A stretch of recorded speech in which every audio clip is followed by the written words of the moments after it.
تمام تعریفیں اس کریٹر کے لیے جس نے اس یونیورس کو ایک مقصد کے تحت پیدا کیا ہے. ریسپیکٹڈ جناب جاوید اختر صاحب, مسٹر سوربھ دویدی اور respected audience, thank you all for being here today. آج کی ڈیبیٹ میں چونکہ ہم بات کرنے والے ہیں ڈز گاڈ ایگزسٹ کے ٹاپک پر, تو یہ ایک ایسا ٹاپک ہے جس کے متعلق کوئی بھی ڈیسیجن لینے کے لیے الگ الگ اسٹینڈرڈز ہو سکتے ہیں. لہذا ڈیبیٹ کے شروع میں یہ ضروری ہے کہ ہم یہ جان لیں کہ آج کے اس ٹاپک میں کون سا اسٹینڈرڈ صحیح ہوگا اور کون سا غلط ہوگا. سب سے پہلا اسٹینڈرڈ جسے میں سمجھتا ہوں کہ ہمارے ریسپیکٹڈ جناب جاوید اختر صاحب بڑی تیزی کے ساتھ اس کی طرف لپکیں گے, وہ ہے سائنس. جبکہ سائنس در حقیقت خدا کے ایگزسٹنس کو ڈائریکٹلی ثابت کرنے یا اس کے ایگزسٹنس کو ڈینائی کرنے کے لیے اسٹینڈرڈ نہیں بن سکتی. اور اس کی وجہ کیا ہے یہ میں نہیں کہہ رہا, یہ وہ لوگ کہہ رہے ہیں جو سائنس کے ایکسپرٹس ہیں. نیشنل اکیڈمی آف سائنس کہتی ہے science doesn't have the processes to prove اور disprove the existence of God. Why? کیونکہ سائنس کا تعلق ایمپیریکل ایویڈنس سے ہے اور ایمپیریکل ایویڈنسز کا تعلق ہمارے نیچرل اور فزیکل ورلڈ سے ہے, جبکہ گاڈ نان فزیکل اور سپر نیچرل ریالٹی ہے.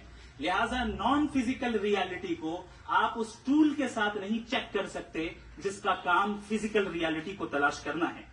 لہذا آج اس ڈیبیٹ میں گاڈ کی ایگزسٹنس کو ثابت کرنے یا اسے ڈینائی کرنے میں سائنٹیفک ایویڈنس کو ایکسپٹ نہیں کیا جائے گا.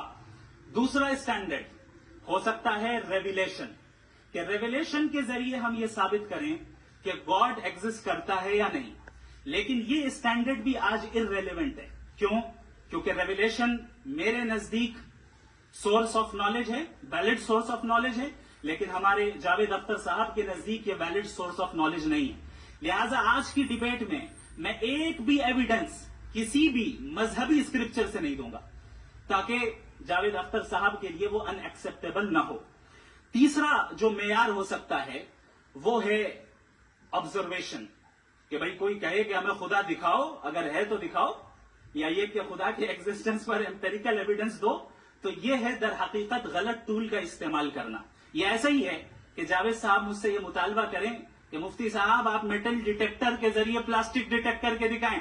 اب چونکہ پلاسٹک ڈیٹیکٹ نہیں ہو پا رہی ہے لہذا plastic does not exist. No, you are using the wrong tool. اس ٹول سے پلاسٹک کو ڈیٹیکٹ نہیں کیا جاتا. لہذا میں سمجھتا ہوں کہ گاڈ کے ایگزسٹنس پر ایمپیریکل ایویڈنس کا مطالبہ کرنا ایک بچکانہ مطالبہ ہے, اور ہمارے ریسپیکٹڈ جناب جاوید اختر صاحب اس اسٹیج سے اب بہت آگے نکل چکے ہیں.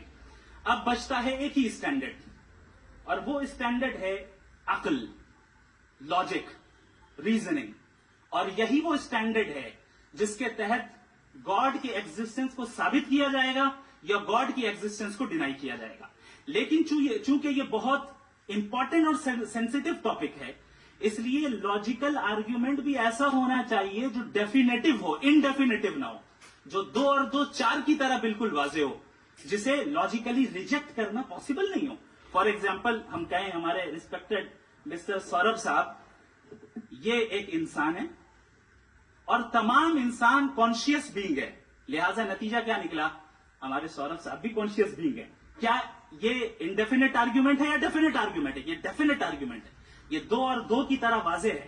اس میں کسی طرح جو ہے لاجیکلی اس کو ریجیکٹ نہیں کیا جا سکتا. تو اگر آج ہمارے جاوید اختر صاحب ایسی کوئی عقلی دلیل اور لاجیکل ایویڈنس دیں خدا کے نہ ہونے پر جو ڈیفینٹ بھی ہو, تو میں یہ اعلان کرتا ہوں کہ یقیناً میں اس ایویڈنس کو قبول کروں گا اور اس پر غور کروں گا. لیکن ساتھ میں یہ بھی اعلان کر دیتا ہوں پریڈکشن کے طور پر کہ ایسا کوئی ڈیفینٹ آرگیومنٹ کوئی نہیں پیش کر سکتا.